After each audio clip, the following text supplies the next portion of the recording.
Good evening. My name is Emily Underwood. I work in community engagement at the Missouri Historical Society. And on behalf of the Society, I want to thank you for joining us virtually tonight for this installment of STL History Live, presented with the St. Louis Shakespeare Festival. I want to begin tonight by acknowledging that we gather today on the ancestral lands of Native peoples who were removed unjustly, and that we in this community are the beneficiaries of that removal. We honor them as we live, work, and study on these lands. And today we're coming to you from the lands of the Illini Confederacy, the Osage Nation, the Missouri peoples, and many other tribes who have called what is now known as St. Louis, Missouri home. Before we get started, I do have a few things to mention. Safety is, of course, a top priority. So the programming mostly remains virtual at the museum right now, but we are open Wednesday through Sunday with several safety precautions in place. We would love for you to visit if you feel comfortable doing so.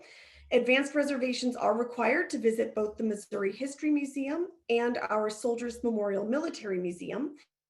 You can visit mohistory.org to plan your visit and reserve your free tickets. I want to thank all of the Missouri Historical Society members for your support. We are so grateful for your contributions and for helping us to keep history alive. If you aren't a member yet, of course, we would love for you to consider joining today. You can do that by visiting mohistory.org/support. And I also want to thank just everyone in the St. Louis City and County area for your contributions through the Zoo Museum Tax District. So thank you for your support as well. The STL History Live virtual programming series mostly takes place on Tuesdays at 11 a.m. and Thursdays at 6:30 p.m. We also have monthly Soldiers Memorial Chow and Chat programs. Those are always on a Wednesday at noon. You can find the entire lineup of programming on our events calendar at mohistory.org. And you can also find it under the events listing on the Missouri History Museum Facebook page. And finally, when you close out of the program today, you should notice that a tab is opened up in your browser with a very brief survey. We always value your feedback, so I do hope you'll take a minute or two to fill that out. Let us know what you think about the program tonight. We sincerely appreciate that feedback, so thank you in advance for helping with that. And let's get on with the program. We are so happy that we were able to team up with the St. Louis Shakespeare Festival to host what I know is going to be a very thought-provoking discussion around Shakespeare, race, and who gets to tell the story. I want to thank St. Louis Shakespeare Festival for the collaboration and for organizing this amazing panel that you're going to meet in just a minute. But first, I'm going to introduce you to Adam Flores, who is moderating tonight's conversation. Adam is the manager of community engagement and education at St. Louis Shakespeare Festival. He began working in community engagement theater as a performer in the Shakespeare on the Streets program on Cherokee Street in 2012. And we're so happy he's here to steer the conversation tonight. So Adam, thank you so much. And I'm going to turn the program over to you. Thank you, Emily. Thank you, Missouri History Society. We're so happy to be here with you all. I'm going to jump in because these people are amazing and have a lot of great things. So I'm going to start off with the introductions, but I'm going to introduce each person and ask them to join us on camera and then tell us one thing that's giving them life right now, something that's bringing them some sort of extra joy. So we'll start with Carl Cokefield. Carl is the director of our production of King Lear, a main stage in the park, and is also the incoming chair of the graduate acting program at Tisch NYU, which is an awesome opportunity. We're so excited for you. Congratulations for that as well. Carl, welcome. What's bringing you joy right now? Thank you so much, Adam. Being back in the creative process of making theater, working with extraordinary, talented actors, supremely talented designers, and being able to share that with the St. Louis community is something that I will never take for granted again. So glad to have you here, and glad that the weather's gotten a little bit nicer for you here in St. Louis, so we can show off a little bit. That's great. Next up, we have Dr. David Sterling Brown, assistant professor of English at Binghamton University and the 2021-22 ACLS Mellon Scholars and Society Fellow. Welcome, Dr. Brown. It is a pleasure to have you. All right, thank you for having me. Glad to be here. What's bringing you joy, Dr. Brown? Right now, my writing is really giving me life. I have to say, being inspired by things that are going on in the world. Not that there are great things going on in the world, but that I'm able to have this outlet for that through my writing, and some of it that's going to be public facing. Super, super excited about that. Amazing. Can't wait to hear all about that stuff as it comes along. So we'll stay tuned to that news. And then Dr. Erica Lynn is also joining us, Associate Professor in the PhD program in Theater and Performance at the Graduate Center at City University, New York. Welcome, Dr. Lynn. Thank you. I'm thrilled to be here. It's a real pleasure. What's bringing you joy, Dr. Lynn? My community, my students and my colleagues are such a wonderful community, especially during this time of isolation. I have felt the support and the warm feelings even through the Zoom boxes. So I'm very happy that I'm part of this community. Well, we welcome you to being part of the larger theater community in St. Louis and hope that we can send you some love as well. I just want to take a moment to frame our conversation tonight by extending our acknowledgement of all that this land has seen. A warning, I will be using language about violence experienced by marginalized people. I'm grateful that we were able to begin this evening with an acknowledgement of this land as it relates to the erasure of Indigenous tribes and people. It is important to remember that Indigenous people are here and continue to bring life and artistry to this world and to our region. It is also important to acknowledge that I'm speaking to you from St. Louis at the confluence of the Missouri and Mississippi rivers, which saw the launch of the Lewis and Clark expedition that led to the colonization of the lands west of here. This confluence also witnessed the sale of humans as an essential port for the growth of the slave trade. The old courthouse, 3 miles from where I sit, watched Dred Scott be told and be questioned about whether the Constitution would protect him and his wife. Our September production of Shakespeare in the Streets will be in the historic Ville neighborhood, a cultural and economic center of Black excellence, which has survived purposeful closure of many of the community's pillars. Less than 8 miles from where we perform in Forest Park, the world saw Michael Brown be murdered by an officer of the state and left uncovered for 4 hours. This is a fraction of the history of our land. We all sit in a moment where violence towards Asian American and Pacific Islanders is being instigated by elected officials wanting to shift blame from their incompetence to their own constituents. Currently, our beloved siblings in the transgender community are fighting to protect their youngest members from attack by politicians and all the danger that those kinds of attacks elicit. Not to mention that recently civilians being bombed in their homes on their holy days. This is a fraction of all of our struggle. We gather for intellectual conversation in the midst of all of this, and because of this is why we gather. We are here to celebrate the intellectual and artistic excellence of members of the global majority. We gather in these public events in the face of those who would silence us. Thank you for joining us in these small acts of rebellion. So I want to take a moment to just ground us larger in the space where we're going, and thank you for allowing me to do that. I want to go through and just ask each of you a question that is kind of specifically for you, for your wheelhouse and where you're at, and then we'll jump into the larger conversation. So I'm going to start with Carl. Things are starting to open back up, and we're starting to get back out into the world. But this production that is going to be one of the first live theater productions of this scale in this community was started and began a genesis well before that. And we began talking well before we kind of knew about the pandemic and well before we understood the things that were going to be happening in the summer and the racial reckoning. How does it feel, and what are you noticing about yourself and the work kind of coming out of that as opposed to what it might have felt like it was going to be at the beginning? You're on mute still, Carl. Thank you, Adam. That's a great question, and I would say I don't think there's anything that's a coincidence, and I think when Shakespeare wrote this in a pandemic, to come full circle and to be experiencing it again, hopefully on the other side of a pandemic, there's something cosmic about that, and I'm not exactly sure what that is. Perhaps that was something in my soul when Tom, the artistic director of St. Louis Shakespeare, and I began to even talk about possibilities and things that excited me. King Lear was definitely on the top of that list. Little did we know it would be unfolding on the landscape of a global reckoning about race, equity, inclusion, diversity, and in the throes of a pandemic. It's super exciting, you know, here again. And I think this time away from making theater, being in a theater with a community and engaging through arts is something that the pandemic has underscored how vital this is.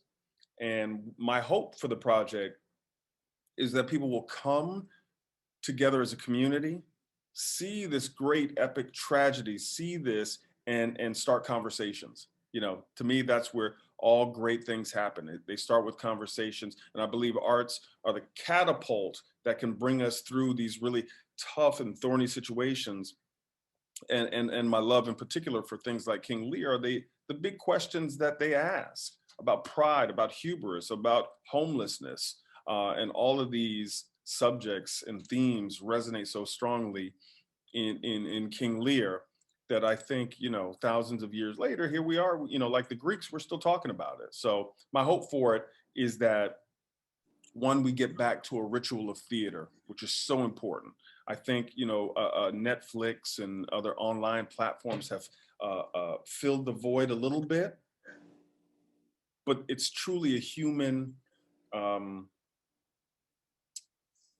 important part of our makeup to be together. And I think that's the thing, the secret sauce that separates theater from unlike a lot of other artistic venues. So that's my hope. I love it. That's great. Carl, I also love that you use the word vital. I had been saying during the pandemic that theater work didn't feel like essential work, but it felt like vital work. And as we've been grappling with these issues of what's essential and what's not, that I love that. That was one of the spaces that I was feeling reflective of in as well. I want to pivot, Dr. Lin, this pivots perfectly to some of the things that you've talked about in the past. You've talked about festive practices and the relationships that those festive practices have to community building, which Carl is mentioning, that this is hopefully going to be that thing, which we know it will be, because St. Louis loves a free outdoor event like nobody else. I tell you what. But can you maybe complicate that a little bit for us and say, what are some of the ways that maybe race and the politics and the essence of that complicate our relationship to festive practice and community building in these spaces? Absolutely. I love what Carl said about how theater is a form of gathering, and that ritual gathering is really important, that we come together. One of the things that's really interesting to me about festive performance in particular, both in Shakespeare's day and today, is the way in which role-playing plays into that. We see it most commonly at Halloween these days, but in Shakespeare's time period, it happened at all different kinds of holidays. There was cross-dressing, there was role-playing, there's also racial impersonation. And that is one of the things that complicates the notion of exactly how communities come together, and what does it mean to be inclusive? And what does it mean to unsettle the notion that race is a fixed entity that's somehow biologically born, as opposed to a cultural construct? On the one hand, performing race in an active way, and I perform white all the time, is one of these moments where you can actually unsettle the naturalness of race as a construct.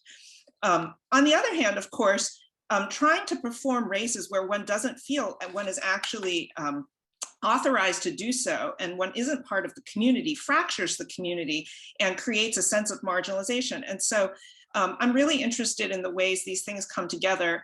And I've been doing a lot of work with the Shakespeare Association, thinking about how it is that various kinds of policies and constructs, we're working on the bylaws right now and on the governance structure to make it more representative, how those kinds of practices, those kinds of seemingly very dry, wonky kinds of concepts can actually end up affecting how people perform the organization into being. Because a conference is like a festival and like a theater, in that people come together from all over, something happens there, and then they disperse. And if what happens there is powerful, affectively robust, good for morale, enriching, and uplifts everybody, right? That seems to be, in fact, the thing that actually builds continuity in those institutions and communities, and the notion of gathering. And so one of the things I've been thinking about then is what kinds of policies and practices can produce positive affective community, our sense of belonging, our sense of richness, our sense of joy, And those things come together in theater, they come together in festive performance outside of theater, and they come together in our everyday lives where we can perform into being the future we want to see. I love that. That's so great. Dr. Lynn, I want to just follow up with one point that you made, because I think that you said that you talk about how you oftentimes perform whiteness, and as this panel all nodded, because this panel works in predominantly white spaces, and I think that we all know what that means. But can you just speak a little bit more about that? Is because I think it's going to come up more in our conversation. I just want to give you an opportunity to frame that for someone who might not understand what it is you're referring to in the way that we do. Okay, sure.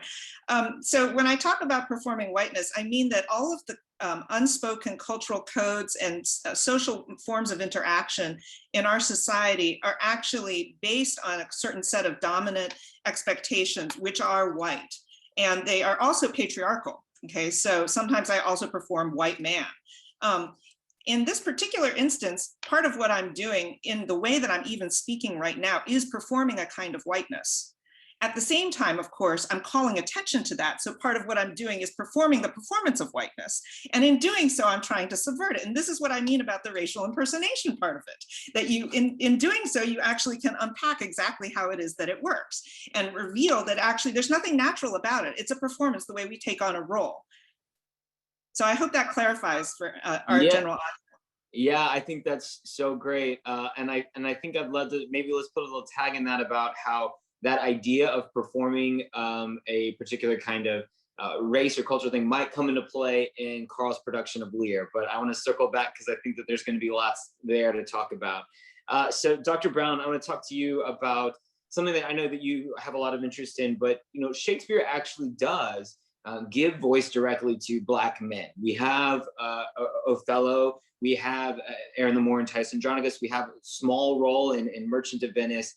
And then there's also this cultural thing that has happened, that for artists of color, artists who represent the global majority, oftentimes Shakespeare is their spot to get in, right? It's the spot in the season where they can get a chance to be in the show because Shakespeare was this place that you know, you could be colorblind casting, right? And we could unpack that for an hour as well. But Dr.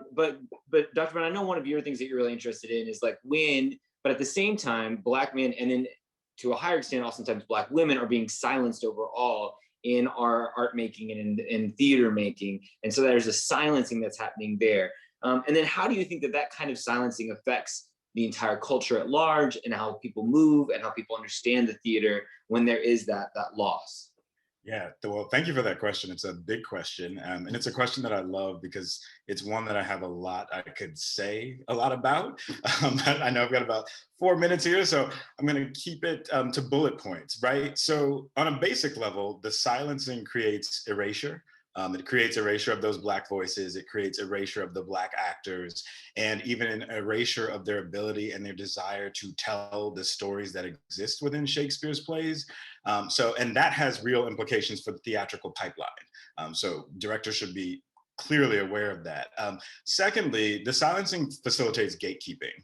Right, so it hinders the development of Black talent, so the theatrical system ends up reproducing itself, and it reproduces whiteness. So, you know, Dr. Lynn just mentioned that whiteness and the performance of whiteness. You're getting that reproduced all the time on the Shakespeare stage, and it also reproduces non-Blackness in that sense, right? Because sometimes there will be non-Black actors who may not be considered white on the stage, but the gatekeeping essentially falls in line with what our Shakespeare colleague, Dr. Arthur Little, asserts as Shakespeare being deemed white property, right? Like Shakespeare belongs to white people.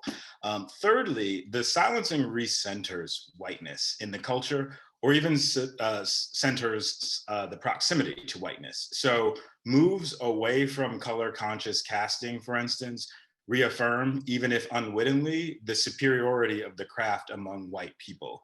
And I'm saying unwittingly there, not at all to let casting directors off the hook because they make deliberate choices, but to emphasize the work that whiteness does when it gets rendered racially invisible. So right, like to Dr. Lynn's point, we need to be aware of it, we need to call it out, and we need to think about it and unpack it.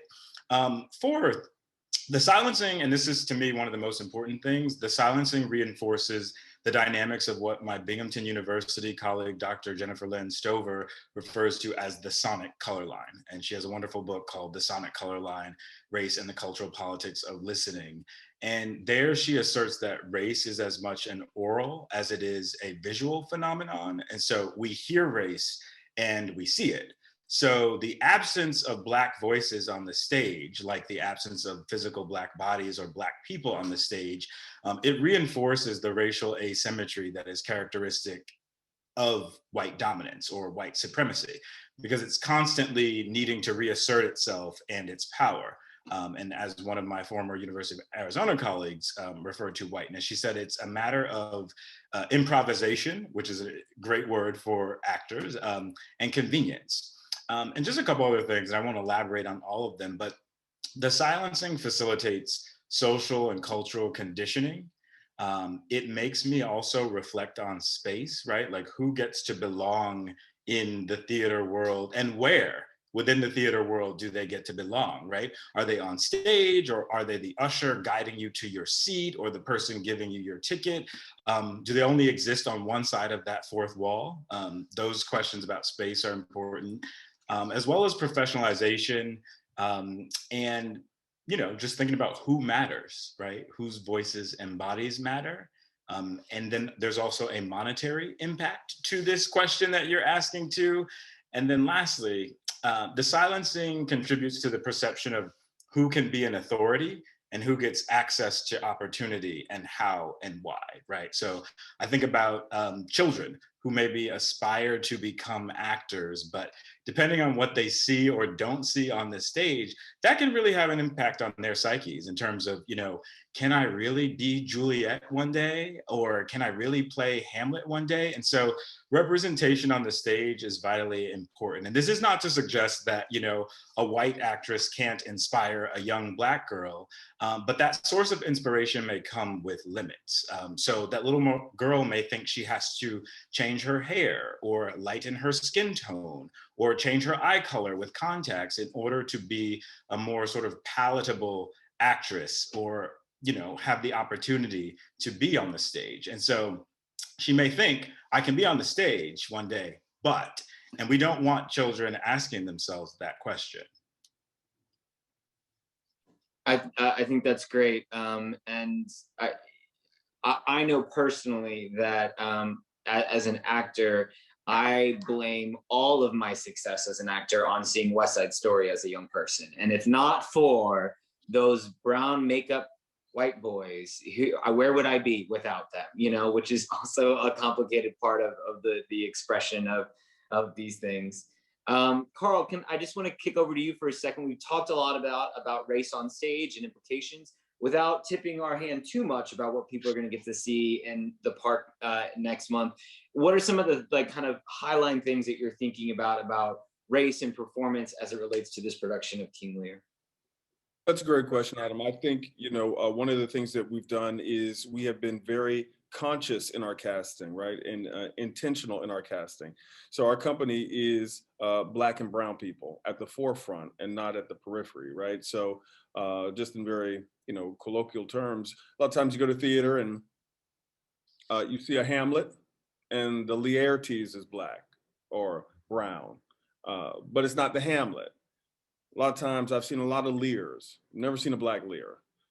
I can see a Kent possibly, or Gloucester possibly, but never a man of color in the leading role. So the reason I bring that up is because I think it's essential to the world to take even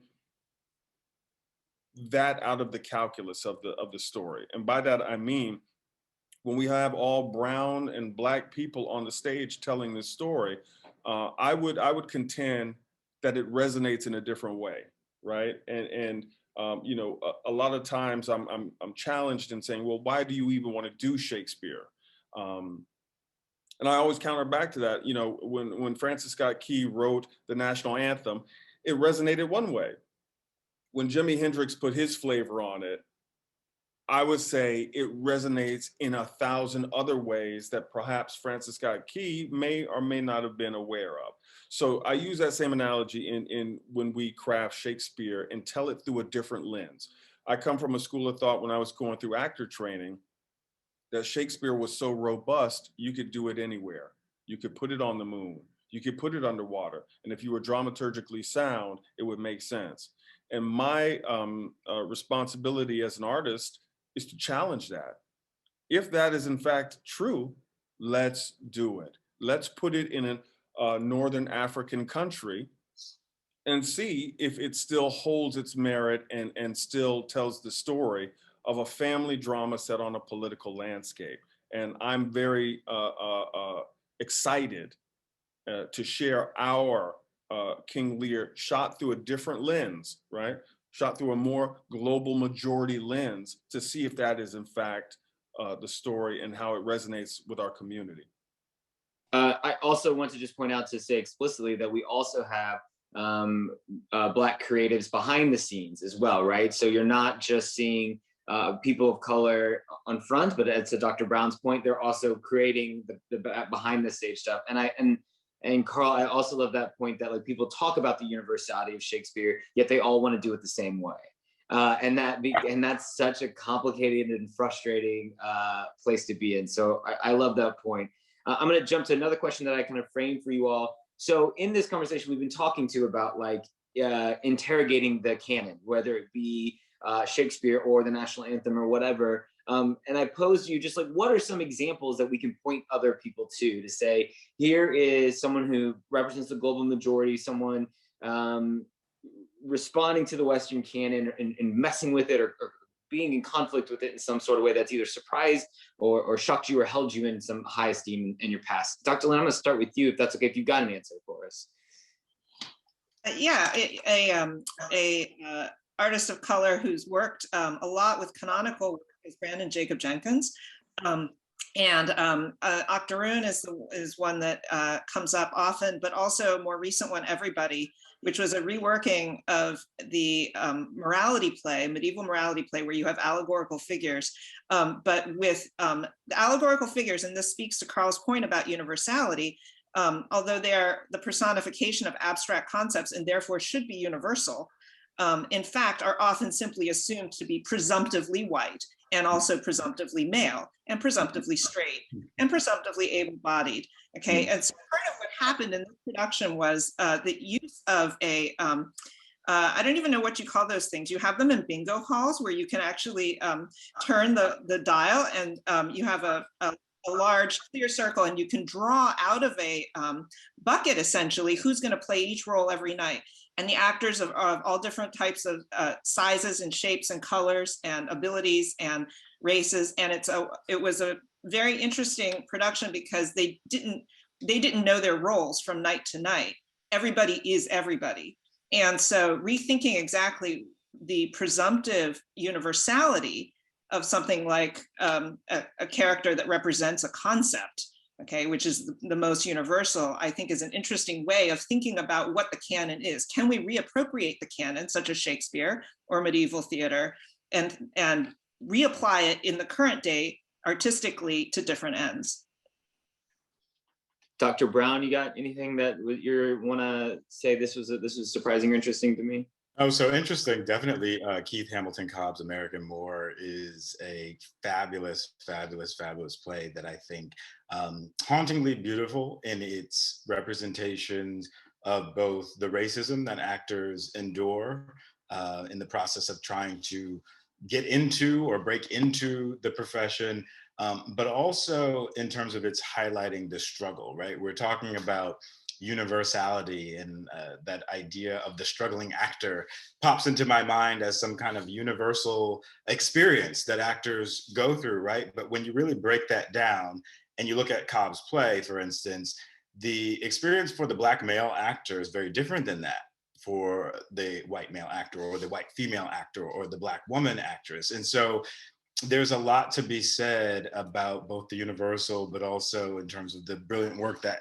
Cobb does. And then another perhaps lesser known work, but I think it'll become more known, is a play by Thai Australian playwright Anchuli Felicia King, who wrote a play called Kean that is a riff on Othello. And it's not an adaptation, but in 2020, the Red Bull Theater and the American Shakespeare Center put on a reading of that play that starred like Paul Gross and Grantham Coleman, Sarah Suzuki and others. And it's so neat because it centers on a 3-day Shakespeare conference. And when Erica was talking, Dr. Lynn was talking earlier about, the work that she does with the Shakespeare Association, and these changes are happening to the bylaws, and we want to think about community and belonging and gathering, right? This play is all about that. Everyone at this 3-day Shakespeare conference is white, except for 2 characters, one Black man and one Japanese woman. And whatever you can imagine that they go through at this 3-day Shakespeare conference in this quote unquote sea of whiteness, it's there in the play. And I think I was surprised by, King's play because of how closely it represented really my lived experience, and also the lived experience of other people who have been in similar environments. And not just a Shakespeare conference, but any environment where it's white dominated. Dr. Lynn, we would be remiss if we didn't kick it to you to add anything about American More. Just if you had any quick other little endorsements for Mr. Cobb's show. American More is a wonderful show because it actually, one of the goals is not simply to think about what is somebody else's experience. Oh, now I have a representation of a Black man and Black actor's experience, but rather to think about exactly the way empathy works. One of the things that's amazing about theater is that you have the experience of being in community with other people physically. Now we are in this isolated pandemic world where we're not physically present. And so we're trying desperately to empathize through the Zoom window. American More is actually about what it means to put yourself in someone else's shoes. And that play, he says he plays the actor and he was the playwright in the play. And he specifically talks about hear me, see me. Mm-hmm. And it's a plea to understand each other by actually listening and caring, and not spending all our time putting ourselves forward, and the conditions of artistic practice being very challenging financially. People are often forced to, and academia is the same way, as Dr. Brown knows well, that there's some jockeying for status because you're intent on making your mark in order to survive. We work in a capitalist system, we have to make our rent. But nevertheless, when we think about what does it mean to be in community and to do something for someone else, no strings attached, not because we need something back, and to empathize with another human being and their experience, right? I think that's what that play brings up. And that is universal. And so to say this is one of the most universal plays is actually quite true, even though it's about the experience of those who are deemed very exceptional or special. Thank you. Carl, any other works that you want to point out where people have really taken the canon and made a mark of it, besides, of course, your production of King Lear that everyone's going to come see this summer, besides that? Just to add to what everyone else has said, I would put into the conversation Will Power. Will Power is reimagining Richard III and Seize the King. And he's doing it in a very sophisticated way, which makes use of the musicality of language that certain groups have. There's a beautiful sort of a leaning in to the natural musicality that his characters have. I think is super exciting. And I'm also flip it to the other side. Kara Walker is an artist who I admire for looking at things in a completely different viewpoint. And she takes riffs on American iconography and puts her slant on it, which I think is absolutely brilliant. And that is something that I'm inspired by as an artist, to reimagine and to take preconceived notions and really turn them on their heads and investigate them through a different lens, and hopefully create our own dramaturgy. And that's what we're doing with this King Lear. Yes, we understand that it's set in Britain and all this, but I think it has a different significance if we place it in a Northern African country, and France and Burgundy coming there to woo King Lear for his prized possessions, right? That takes on a different significance when we know the history of how Africa has been pillaged by France, Belgium, and all of these other countries. So that's an extra little thing that hopefully can stimulate conversation, but yet stays true to what Shakespeare wrote. We're just investigating it through a different dramaturgical lens. I must say, whenever we do these type of things, there's always a patron, a longtime subscriber who will ask, yes, but are you changing the language? Almost as if thinking that brown or black people taking to what the doctors alluded to earlier, something that has been siloed as white, a bastion of white purity, that somehow by you coming in contact with it are going to lessen it or change it or do something to it. Usually I have to talk that person off a ledge and say, no, in fact, we're going to do every word. The words might sound a little bit different, but they will be the words. So those are the things that inspire me when we talk about, the artists who are giving me life, so to speak. Yeah, that fear that something's gonna get, like that because at the same time though, Carl, every white production changes the language in some way, right? Every white production is picking certain words over others, or this or that and the other, and as if we are any less capable of doing that as if people of color is part of that, like that holding to. Dr. Brown, did you have something you want to say about that, please? Yeah. What you're making me think of is how, and this happens even in Shakespeare's plays, right? This coming into contact with the other somehow contaminates Shakespeare, right? And that's really what's sort of at the heart of that concern that this person was inquiring about to Carl, is just, are you going to ruin or alter my Shakespeare as I know him, I want to move on just slightly. I think we can return to this, and I think there's some questions that from the audience that will help us return to this part of the conversation. But I do have a question I'm truly interested in about what was your first experience with Shakespeare? When did that happen for you? And then the other question that I have is, how does your understanding of how race affects everything affect how you perceive those first interactions with Shakespeare, if at all? It might not, but I assume it would in some way. Dr. Leonard, are you willing to go first with that one? Yeah, sure. So I first encountered Shakespeare when I was in high school, and I was part of the Shakespeare drama group because there was a musical in my high school, and it was going to take too much time and I wouldn't have time to do any other extracurricular activities. But so I joined the Shakespeare drama group, where we would do 30-minute condensed versions of the plays at the Folger Shakespeare Library's Elizabethan Theater stage. They had a high school festival there, no parents allowed. This was crucial.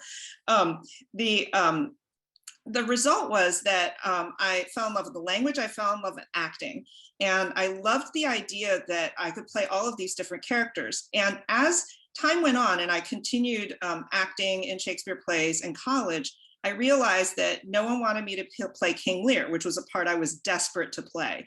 The "O reason not the need" speech being my favorite one. Instead, I was getting cast as Ariel in The Tempest. I was getting cast as Titania in Midsummer Night's Dream.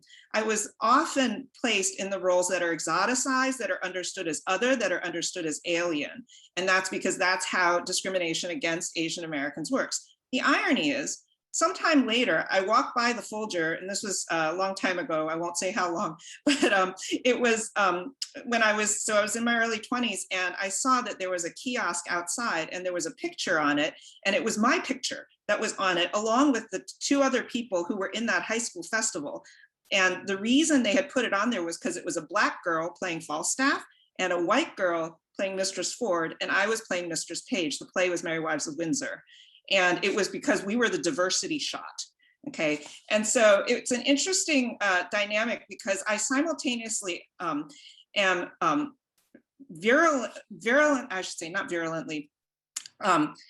vigorously eager to change our entire society, to make it more inclusive, to make it more whole, and to make there be a place for people like me, and for people like me to play King Lear.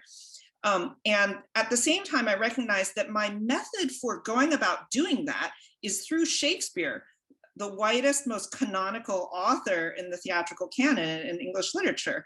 And so there's an irony there, because in a way, part of what's happening is I'm using Shakespeare's prestige as a stepping stone to try and open it up for everyone. And so there's a kind of conflict there, and an oxymoron, you could say, in doing that. So that's how I encountered Shakespeare, and these are my thoughts subsequent. I love that, Dr. Lynn, and I think probably all of us on this panel have been part of a diversity photo for an organization at some point and the other. I'm going to turn the same question over to Dr. Lynn's mortal enemy, Carl Cofield, for not casting Dr. Lynn as Lear, instead choosing Andre de Shields, which seems a gross misstep on your part, Carl, at this point now. I don't know. Adam, thank you for putting me on blast. I was going to ask Dr. Lynn and see if she had any plans for the next 8 weeks to come out and perhaps do, you know, an alternating Lear, which I would be super excited and pay good money to see. So Dr. Lynn, we'll talk offline. Thanks, Adam. No, I would say if you pose the same question to me, much like Dr. Lynn, I remember it vividly. I was in theater training in conservatory, and we were moving into the section where we're going to study Shakespeare and the Greeks. It was a combo platter. And my teacher, Mel Schroeder, a brilliant acting teacher, said, "Carl, it's time for you to do Shakespeare." And my exact words to him were, "I'm not going to mess with Shakespeare because Shakespeare has never messed with me." And like a lot of people, it took a great educator in a place to see something in me that at the time I didn't see in myself, and believe in me to push myself and to stretch myself. And that's ideally what I think the college, university, or educational experience should be about. There was a flashlight moment where it clicked to me. I'm a man of a certain age, a Black man from the South who came up during the golden age of hip hop. And for those who are uninitiated with it, it plays on, you know, language, it plays on wit, true hip hop, not some of the stuff we're dealing with now. But in the golden age, it was how clever you could be with language. And much like Shakespeare, you could make up your own words. And if you say them with enough conviction, your audience will intuit what you are saying. And once I was given permission and was able to connect the dots through that, and here again, going back to the myth of Shakespeare being so universal and being adaptable to anything, given permission, that changed the trajectory of my career and my life. And from then, much like Dr. Lynn, I said, well, what happens if I play Henry V? What happens in a crazy world if Falstaff is the tutor to Hal, but much in the same way, Hal is the Elvis Presley who is learning the blues from the Black man who turned him into this musical icon in Falstaff? What happens if we start investigating these Shakespearean plays through that type of lens? What other themes start to come up? And so I've had the good fortune of, you know, doing, you know, Henry IV Part 2 with that in mind, a Black Falstaff.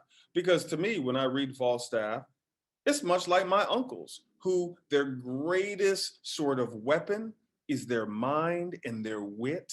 And no matter what situation they can get into, whether it be caught red-handed doing something, if they're able to talk and put a comedic spin on it, somehow their wit will catapult them out of the situation. And I was like, I know people like that. That's my uncle. That's the barbershop. The Boar's Head Tavern is eerily similar to a barbershop. So once I had that permission and what we were talking about earlier to not be so precious with it, it unlocked a lot for me. Amazing. Dr. Brown, when did all this mess start for you? This mess. I like that. You know, so I think the mess really started in probably high school. It might have been middle school, but I don't remember. And I don't even remember what I'm about to say. The only reason I remember is because I have a relic. And so when I was in 9th grade, 1999, this book, My Deepest Thoughts, which I shared before elsewhere, is where I learned that I was actually writing and thinking about Romeo and Juliet. So here is a review that I did of both Baz Luhrmann's film and I guess a play production we saw, but I'm trying for the life of me, I can't remember going to see this play. I remember the film, of course, but that's the earliest that I have documentation of. In terms of my memory, I think it goes back to what even Carl was just talking about. Great educator, my undergraduate experience, got introduced to Titus Andronicus, which is a play that I absolutely love. I will fight you over that play if you tell me it's a bad play. And, feeling like I got permission when Shakespeare came alive for me, because it has this very sort of pro-Black, Black power moment toward the end in Act 4, Scene 2. And that for me was just so profound. When I think about a play like Romeo and Juliet, for instance, teachers oftentimes will concentrate on the suicide or the young love as reasons why this play should be treated sensitively. But when we really look deeper at this play, we can see that wrapped up in it too is discourse about the Black-white binary that is also really harmful. And for a lot of people who internalize this play and think about it, that just goes over their heads. It doesn't even really register. And if it does, it doesn't necessarily seem that harmful. But what do we make out of the moment, for instance, where Juliet is referred to as a rich jewel in an Ethiop's ear, right? Like there's something going on there with whiteness and Blackness. And so I think it's really important to take time to interrogate those moments and say, hey, what's going on here? And I say all that to say we were definitely not talking about race in Shakespeare in my high school. Yeah, that would be a bit of a progressive spot. I wanna ask one more question to each of you, and then jump into the questions that have been asked by the audience. And so this is the one that hopefully you saw and had a thought. If you could give Shakespeare one note or an edit to one of his works and be like, can you just change this one thing for me, or fix this one, like, or the line should scan, like whatever it is, what would that be? What would be the thing that you would go, I've got it, please, can you just make this one move? Does anyone want to go first? I don't know if anyone has one that they were feeling really confident about. Go ahead, Dr. Brown. Sure. So for me, it goes back to my favorite play, Titus Andronicus. It's my favorite. It certainly has some many bothersome aspects to it, right? But one of the most bothersome things for me is the ending and what happens to the Black baby. So for people who don't know the play, there's this Black baby that appears in Act 4, Scene 2. And I need closure. Shakespeare doesn't end the play really letting us know what happens to this Black baby? And I want closure on that. I want to know, did the Romans kill the baby? Did they raise him up? Did Shakespeare decide to keep the baby trapped in his racial imaginary? And that's why there is no, out for this child? Because over the years, and I've been thinking about Titus for probably about 18 years since that moment I just mentioned, but, we've witnessed the killings of Black children in this country, for instance. Most recently, I think, would be Micaiah Bryant, the 16-year-old who was killed in Columbus, Ohio, by a police officer weeks ago. And so the silence around what happens to this Black child, it makes the ending of that play harder to bear in the context of now. And so I want Shakespeare I would want him to give me an answer. I want him to write a definitive ending to that, because I want to know, what am I supposed to think about the outcome for this Black child? I love that. That's perfect. Carl, do you got one that you're thinking on? Do you have a note? You don't have to. I mean, you're working on King Lear right now. I feel like, hey, would you just cut this one scene for me? Thank you, Adam. Get out of my brain. There's a couple of things in here. You're like, what am I supposed to do with this? But I think that is one of the, and it's not so much an edit or a thing. I mean, he forces me to lean in. And he leaves room and it's messy and he's like, you figure it out, make it work. So while I'm in the depths of King Lear land, and I would have many questions, and really talk about this Edmund Regan Goneril, what just happened here? Like, when did this, fire get turned all the way up? I can't really say that I'd have, and this isn't a flippant response, my mind is so consumed with King Lear right now. I really just have difficulty reaching back to other plays. So it would be some advice and some tips with King Lear. Great. Totally fair. Dr. Lynn, do you have anything that you've been sitting on? I would love to see what would happen if Henry V was a woman.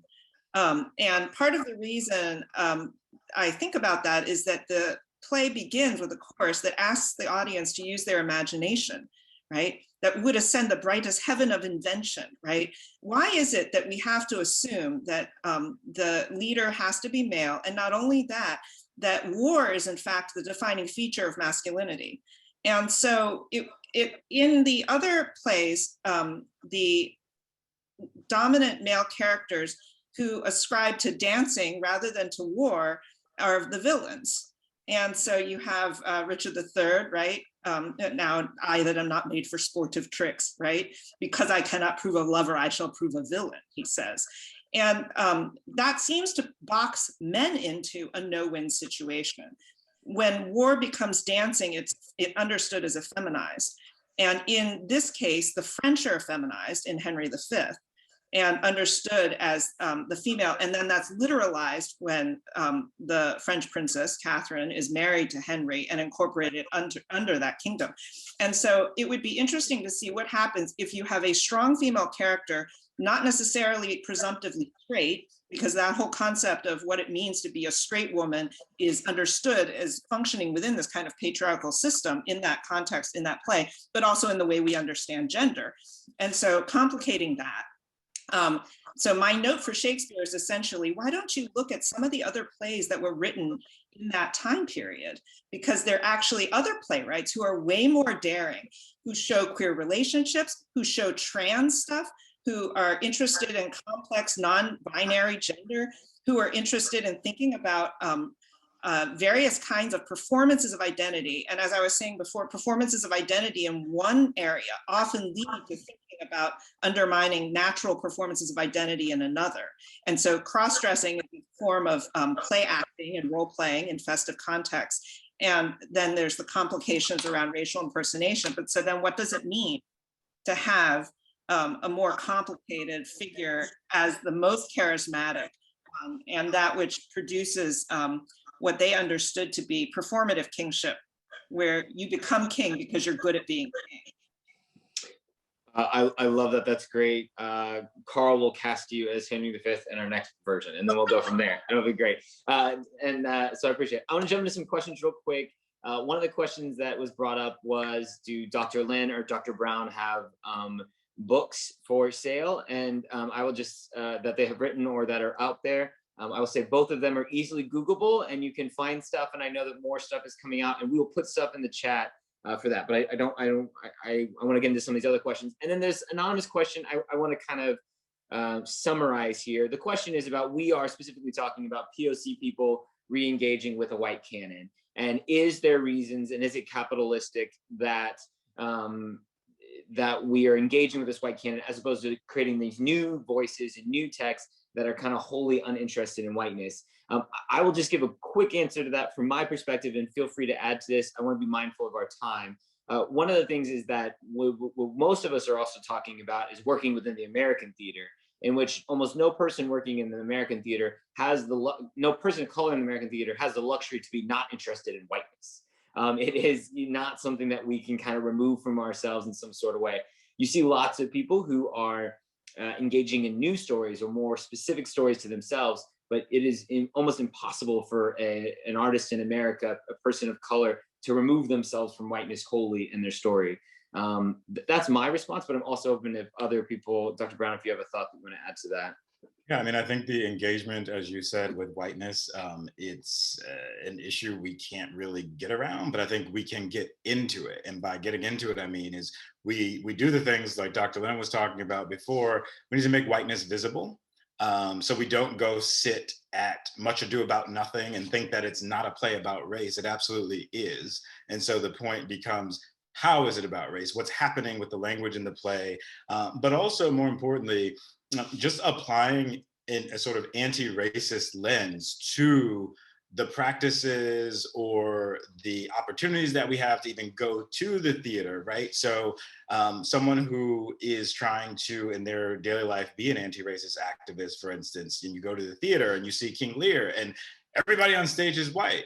It would be in the interest of so many if you wrote to the director after that and questioned that and interrogated that choice, you know, and asked why perhaps color conscious casting wasn't the go-to there. So we have to exist in this white world, but that doesn't mean we have to accept it at every turn. We can challenge it. I love that language there, Dr. Brown. I want to move to another question unless Carl or Dr. Lin have anything in particular to add to that. I know we could talk for hours about this thing, so it's hard.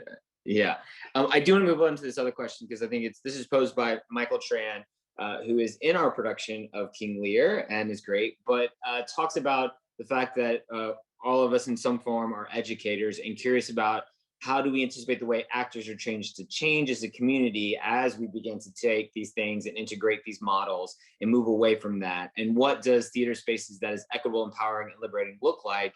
And what does sustainable change look like? And I think the undergirding of that is it feels like the education spot is where some of it has to begin and where some of the hardest work may need to be. But what we're seeing that change and look like moving forward. Dr. Lin, you have a thought on that? You want to start us off on that? Sure, I'm happy to start us off on that. I mean, it's a challenging question because what you're actually asking is how do you unsettle implicitly white understandings of what knowledge even is and what it means to, knowledge is often understood as some piece of some object that's passed from one person who's understood as higher to one person who's understood as lower. Right, it's what we call kind of, you know, Enlightenment white epistemology, right? And the Enlightenment era, as we know, is also the era of colonialism. And so part of what's the complexity of this then is thinking about what is a more sustainable model. And among the things that I've thought about is how do you simultaneously work within the system and understand that, in fact, your own livelihood is going to be judged on how well you actually play that. And it's a form of code switching that ends up happening, right? Meaning that you take on the dominant ways of speaking, the dominant ways of navigating your job situation, your community, and so forth, while at the same time complicating it and not drinking the Kool-Aid and assuming that that's the only way to be. And then in achieving a certain degree of power, a certain degree of security, then open it up to more people. And to make it more sustainable, to understand that it's not a competition. The idea that it's some sort of competition implicitly presumes that there's going to be a one-up, one-down model. And this is ultimately a patriarchal model of understanding exactly how knowledge and dominance works, a dominance-based model. And this is a problem when you have you always will end up with various groups of people who are not in the privileged position then. So how do we understand it as horizontal, as collaborative? If you think of it physically or spatially as dancing in a circle, right? This is actually what it is that we're after in the end. And think how much joy comes when everybody does dance together in a circle. And isn't this the world we want to perform into existence? I know the world is always better when I'm dancing in a circle personally. And so, yes, I think that's great. Carl, any other thoughts about moving forward in the spaces, education and within the systems? You know, my view is, and I understand right now we're in a moment in time where everybody's questioning, like, do we just throw out these old, you know, classics? Do we throw Shakespeare out? And I want to be careful and say classics, like what is classic, right? Well, I'll say heightened language text. I'm not a believer in that. What I am a believer in is expanding the canon and making some new classics. Some of the you know, artists and playwrights we discussed earlier, I would put those in the conversation right alongside Shakespeare and, you know, the Greeks.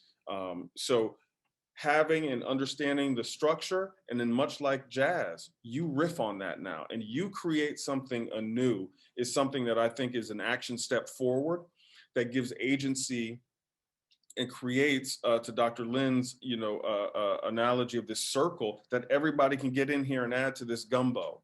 But we build on, you can accept or reject, but I think we should understand how Shakespeare is working. And if you want to pair that against Chuck D and Public Enemy's rap lyrics and see where they agree and where they don't, that's valuable. But to say that Shakespeare is high and Chuck D and Public Enemy are lowbrow art, I think that's one of the main things that we have to start re-engineering how we talk about text and what we consider valuable. That's a perfect segue into saying, please come see Carl Cofield's jazz riff on King Lear, associated with Mr. Andre de Shields and all the amazing cast and crew and company that is coming together to put on this production.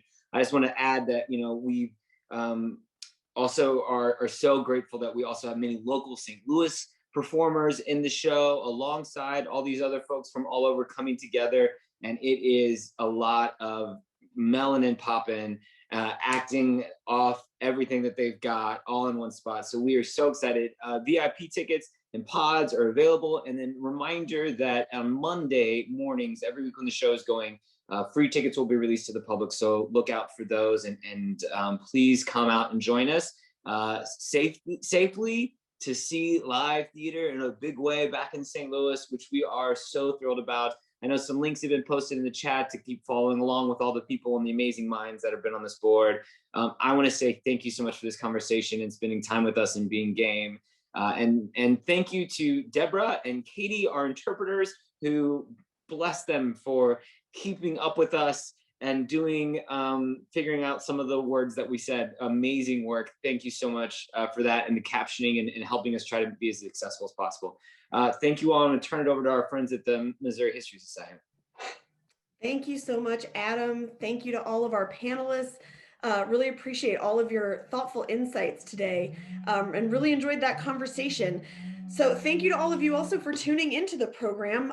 Don't forget to go back. I think it was posted in the chat. You'll be able to find this for a limited time on the Missouri Historical Society YouTube channel. So that should be posted shortly. And on your screen, I think we're going to share a slide that'll have some of our upcoming Juneteenth programming we wanted to share with you. All of that programming is sponsored by Webster University. The lineup features a mix of virtual and safe in-person programming. It includes a Driving While Black community discussion, bike ride, a yoga and wellness event with the collective, a concert with Opera Theater St. Louis, and some children's programs. And of course, you can find more information about all of those programs at mohistory.org on our events calendar, or on the Missouri History Museum Facebook page. And again, don't forget to fill out that survey that should have popped up in your browser. Really want to know what you thought about the program tonight and that wonderful discussion. So thank you again. Hope to see you soon. Thanks again to all of our panelists. It was a great night. Thank you.